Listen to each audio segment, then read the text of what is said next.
মনে করি যে বাঙালি জাতি বিরাট সৌভাগ্যবান, বঙ্গবন্ধুর মতো একজন ব্যক্তি বাংলাদেশের জন্য। আসসালামু আলাইকুম। ওয়ালাইকুম আসসালাম। সুলতান ভাই ভালো আছেন? আছি বসে। আশা করি ভালো আছেন। আজকে মহানায়ক, স্বাধীনতা স্থপতি, সর্বকালের শ্রেষ্ঠ বাঙালি, যা উপাধি দিয়েছে ব্রিটিশ সরকার, তার জন্মদিন, তার শৈশব কৈশোর সম্পর্কে আমরা কিছু জানতে চাচ্ছি আপনার কাছ থেকে। আপনি আমাকে কিছু বলবেন দয়া করে। আমি মনে করি যে বাঙালি জাতি বিরাট সৌভাগ্যবান, বঙ্গবন্ধুর মতো একজন ব্যক্তি বাংলাদেশের 105তম জন্মবার্ষিকী পালন করছি। আমি মনে করি বাংলাদেশের মানুষের জন্যে এটা একটা বিরল সৌভাগ্য যে বঙ্গবন্ধুর মতো একজন ব্যক্তি, একজন নেতা বাংলাদেশে জন্মগ্রহণ করেছিল। আমার ধারণা মতো, আমার জ্ঞান বুদ্ধি মতো, বঙ্গবন্ধু যদি তুলনা করা হয় বঙ্গবন্ধুকে দুনিয়ার যে কোনো নেতার চেয়ে, বঙ্গবন্ধুর প্রভাব, প্রতিপত্তি, জ্ঞান এবং জ্ঞানের গভীরতা, তার কর্মচাঞ্চল্য এবং তার কর্মকৌশল যে কোনো নেতার চেয়ে উপরে। খুব সংক্ষেপে আমরা যদি 1971 সালের মার্চ মাসের কথাটাই শুধু চিন্তা করি, মার্চ মাসের 1 তারিখ যখন ইয়াহিয়া খান পাকিস্তানের প্রস্তাবিত বা অনুষ্ঠিতব্য জাতীয় পরিষদের অধিবেশন স্থগিত করে দিলেন, তখন থেকে শুরু করে 25 তারিখ পর্যন্ত যে কয়টা ঘটনা ঘটে গেছে আমি জানি, এগুলো আমি তার প্রত্যক্ষ সাক্ষী।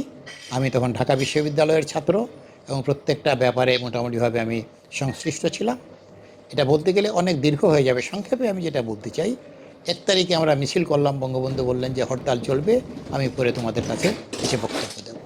2 তারিখ আমরা ঢাকা বিশ্ববিদ্যালয়ের ছাত্ররা ছাত্র সংগ্রাম পরিষদ গঠন করা, স্বাধীন বাংলা ছাত্র সংগ্রাম পরিষদ গঠন করা হলো। আমি একজন সেই বিরল সৌভাগ্যের অধিকারী যার সুযোগ হয়েছিল সামনাসামনি বঙ্গবন্ধুর সাথে সাক্ষাৎ করার, তার সাথে কথা বলার, তার সাথে আলাপ আলোচনা করার। বঙ্গবন্ধু এমন একজন নেতা ছিলেন যাকে বিশ্বের যে কোনো মাপের নেতার সাথে তুলনা করলে সম্ভবত তিনি সবার উপরে থাকবেন। অন্তত আধুনিককালের 20 শতাব্দীর বা আরও 2-1 শতাব্দী যদি হিসাব করি, সেই হিসাবে বঙ্গবন্ধুর সমকক্ষ নেতা পাওয়া খুবই মুশকিল। তার মতো কৌশলী, তার মতো পরিশ্রমী, তার মতো ত্যাগী, তার মতো মানুষের প্রতি ভালোবাসার পাত্র নেতার সত্যি এই যুগে খুবই অভাব ছিল। এবং তিনি যে উদাহরণ রেখে গেছেন আমাদের সামনে, সেই উদাহরণ আগামী অনেক বছরে আমরা হয়তো আরেকটি উদাহরণ পাবো না। এবং এটাকে আজও যদি আমরা চেষ্টা করি বঙ্গবন্ধু সেই দীক্ষা এবং শিক্ষাকে অনুসরণ করতে, তাহলে আমরা অনেক সুন্দর একটা সমাজ ব্যবস্থা, একটা রাজনৈতিক ব্যবস্থা সৃষ্টি করতে পারব। বঙ্গবন্ধু গণতন্ত্রের প্রতি তার ছিল অবিচল বিশ্বাস এবং জনগণের প্রতি তার ছিল ভীষণ ভালোবাসা। আপনাদের হয়তো মনে থাকতে পারে, ডেভিড ফ্রস্ট তাকে ইন্টারভিউ সময়, বিখ্যাত ব্রিটিশ সাংবাদিক জিজ্ঞেস করেছিলেন যে আপনি যে আপনার দেশের মানুষকে এইভাবে একত্রিত করলেন, আপনার সবচেয়ে বড় গুণ কী? বঙ্গবন্ধু বলেছিলেন, আমি আমার মানুষকে ভালোবাসি। ঝানু সাংবাদিক সাথে সাথে জিজ্ঞেস করলেন, আপনার তাহলে সমস্যাটা, আপনার দোষ কোনটা? তিনি বললেন, আমি তাদের বড় বেশি ভালোবাসি। এই যে ভালোবাসা এবং ভালোবাসার প্রতি তার অনুরাগ, এটাই কিন্তু তার সমস্ত জীবন তাকে চালিত করেছে। বঙ্গবন্ধুর জীবনের স্মৃতিচারণ করা আমার পক্ষে সত্যি খুব কঠিন। আমি খুব অল্প সময় সুযোগ পেয়েছি, পরবর্তী সময়ে জানার চেষ্টা করেছি এবং জেনে যেটা পেয়েছি, আমার যেটা সুযোগ হয়েছে সেটা হলো 1971 সালের 25 মার্চ পর্যন্ত যে ঘটনাগুলো ঘটেছে, 26 মার্চে স্বাধীনতা ঘোষণা হয়েছে, এগুলো প্রত্যক্ষভাবে দেখার সুযোগ হয়েছিল। তখন আমি ঢাকা বিশ্ববিদ্যালয়ের ছাত্র এবং শুধু তাই না, আমি তখন ঢাকা বিশ্ববিদ্যালয় কেন্দ্রীয় ছাত্র সংসদের একজন নির্বাচিত সদস্য হিসেবে, স্বাধীন বাংলা সংগ্রাম পরিষদের একজন সার্বক্ষণিক কর্মী হিসাবে এই ঘটনার সাথে প্রত্যক্ষভাবে জড়িত ছিলাম। মার্চের 1 তারিখ যখন ইয়াহিয়া খান পাকিস্তানের জাতীয় পরিষদের অনুষ্ঠিতব্য অধিবেশন স্থগিত করে দিলেন, সেদিনই ঢাকা বিশ্ববিদ্যালয়ের ভেতর থেকে প্রথম যে মিছিলটা বেরিয়েছিল তার নেতৃত্বে ছিলাম আমি। কেননা 12টা 5 মিনিটে আমার ক্লাস শেষ করে, আমরা ছাত্রনেতা হলেও কিন্তু আমরা তখন ক্লাস করতাম, ক্লাস থেকে বেরিয়ে শুনলাম অধিবেশন স্থগিত হয়ে গেছে। ডাকসু অফিসে গেলাম, 3-4 জন বসে আছে, কি করা যায়। বললাম আসুন আমরা মিছিল শুরু করি। 10-12 জন দিয়ে মিছিল শুরু। সেই মিছিল বটতলা আসতে আসতে কয়েকশো, টিএসসি আসতে আসতে হাজারখানেক, হাইকোর্ট আসতে আসতে আর চেনা যায় না। সেই মিছিল নিয়ে আমরা গেলাম কুরবানিতে। পথিমধ্যে এসে আমাদের সহসভাপতি ভিপি আসম আব্দুর রব সাহেব এসে আমাদের সাথে মিছিলে যোগ দিলেন। সেই থেকে শুরু করে 25 তারিখ পর্যন্ত ধাপে ধাপে বাংলাদেশের স্বাধীনতা সংগ্রামকে এগিয়ে নিয়ে যাওয়ার যে কৌশলী পদক্ষেপগুলো বঙ্গবন্ধু গ্রহণ করেছিলেন, তার তুলনা আমার মনে হয় বিশ্বের আর কোথাও নাই। হ্যাঁ, এরপরে যারা একটা থেকে সমালোচনা করেন, তারা যতই সমালোচনা করার চেষ্টা করেন না কেন, একটা জায়গায় গিয়ে তারা আটকা পড়ে যান। 7ই মার্চে বঙ্গবন্ধু কি কৌশলে যে বক্তৃতারা দিয়েছেন, তার আগে আমি একটা কথা বলে রাখি। 7ই মার্চে বঙ্গবন্ধুর ভাষণের পূর্বে পাকিস্তান সামরিক সরকার এবং ঢাকা ক্যান্টনমেন্ট এই ভাষণকে নিয়ন্ত্রণ করার জন্যে তাদের প্রস্তুতিটা, আমি জানি না কে কতটুকু জানেন, তাদের প্রস্তুতিটা বিরাট এক প্রস্তুতি ছিল। তারা ক্যান্টনমেন্ট থেকে 3টা কামান তাক করে রেখেছিল রেসকোর্সে, 2টা তাক করা অডিয়েন্সে, 1টা তাক করা স্টেজের উপরে, এবং তাদের অবজারভেশন পোস্ট ছিল মাঠে। আর সেদিন যারা মাঠে ছিলেন তাদের মনে থাকার কথা, মিটিংয়ের উপর দিয়ে হেলিকপ্টার ঘুরছিল সামরিক বাহিনীর, দেখছিল কি হয়।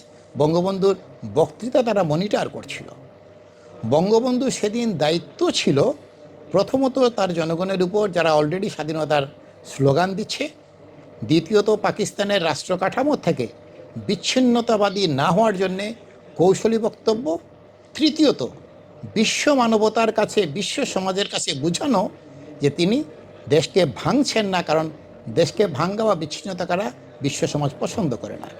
এই 3টাকে ব্যালেন্স করে ওরকম একটা সামরিক প্রস্তুতি যার মাথার উপরে, তার থেকে জনগণকে রক্ষা করে আন্দোলন এগিয়ে নিয়ে যাওয়ার জন্য তার বক্তৃতাটা দিতে হয়েছিল।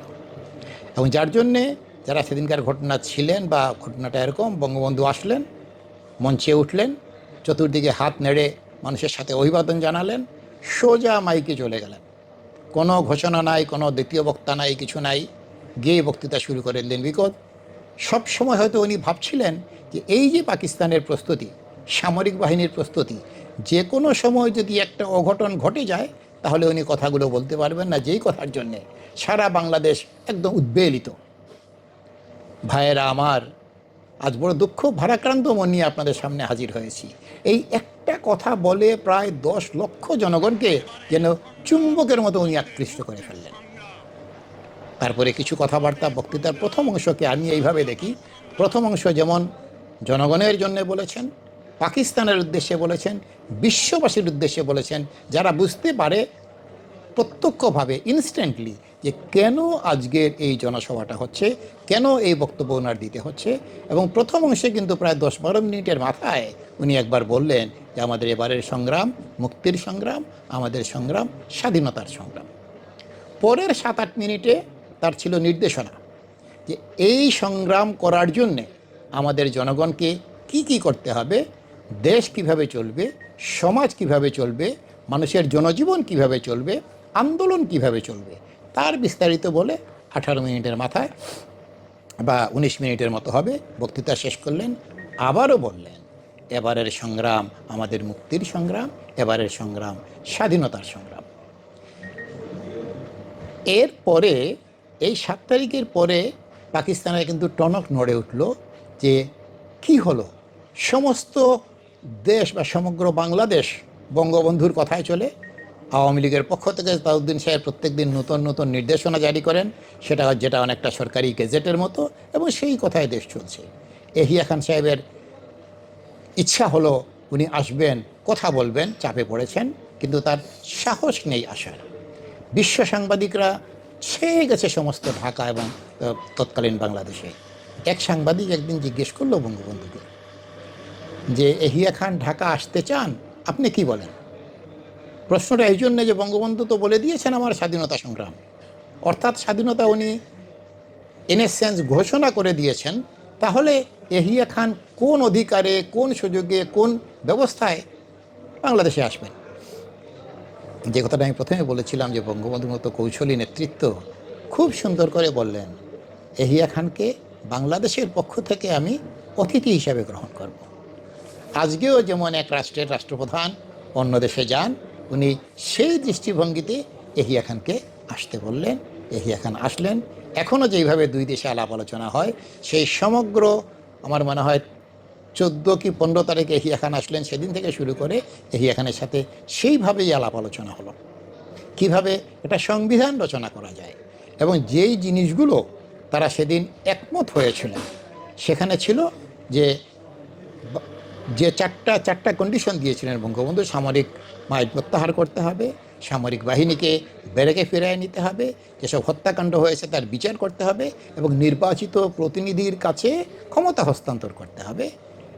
এই 4টা শর্ত কিন্তু অধিবেশনে যোগদান করার শর্ত না। এই 4টা শর্ত ছিল যদি এগুলো মানো তাহলে আমি চিন্তা করে দেখব পরবর্তী পদক্ষেপ কী করা যায়, অর্থাৎ পদক্ষেপ ঠিক করা হবে। সেই আলোকে সমস্ত আলাপ আলোচনার ভিত্তি ছিল যে বাংলাদেশ অংশের যারা নির্বাচিত প্রতিনিধি, তারা বাংলাদেশের জন্য একটা সংবিধান রচনা করবেন।